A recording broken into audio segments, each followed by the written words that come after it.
Now let's start with the measurements. First, I'll explain you the easiest one, the boring one. There is actually not much to explain, but still, for the sake of explaining it to you, I take this plant over here and we'll place it on the scale. Guess you know how a scale works, but here already explains. So you have the weight, which is 1080 grams of this plant and pot at the moment. And so what happens during the practical is, so normally you would measure all the plants and you place them back at their original place.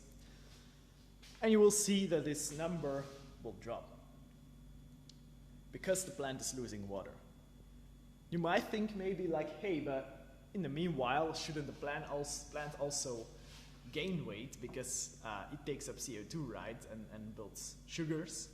Well, that's of course true, but that's at another time scale. So at this time scale, it's negligible, and you would expect if the plants have been watered recently especially, which is the case, that they will lose more weight in water during the day. But of course, in the outside environment, if it rains, for example,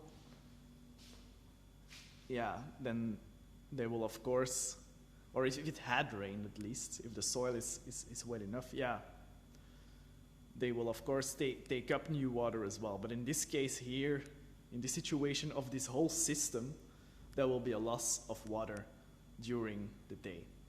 But of course, in the long term, the gain of this thing will increase, of course, if the water content is, if it's regularly watered, because they will grow and the plant gains carbon and nutrients. Well, the nutrients come from the pots, but the carbon comes from the air, of course. Yeah, there's not much more to explain about this one, really. I'll place this back. But what I can in the meanwhile already explain to you as well, something about the red thing. Oh, the red thing over there.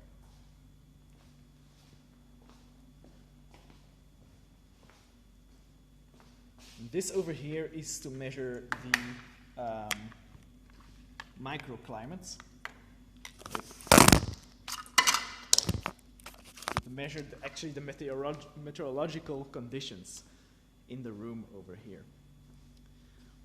Why we need that is mainly because, again, for linking these measurements, which I will explain in the next video, and what I just did with the scale. Because it could be, now in this room, right now I'm alone here, so the windows are closed.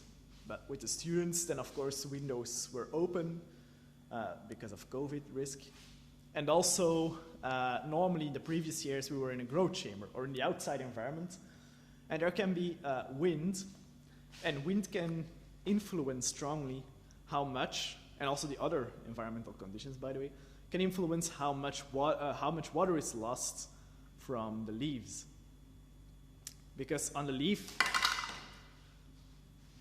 what happens actually is water will get out, but the pace at which this happens depends on the environmental conditions, on the humidity of the air around here, which you can, I think, intuitively understand, but also on something called the boundary layer. And the boundary layer is, among others, also influenced by the wind. And in fact, it is the more wind there is, the easier the water can escape, if nothing else changes at least. And so the boundary layer would become thinner when there is more wind. Now in practice, what a plant could do if there is too much risk of water loss, imagine there is a lot of wind and it is a dry day and a hot day, what it will do is it will close its stomates more to avoid water loss. But if the stomates remain open to the same extent, what will happen is that the plant will lose more water when there is more wind. So I'll show you. There we go. And then normally what I ask is to write down the temperature, so that's the one over here.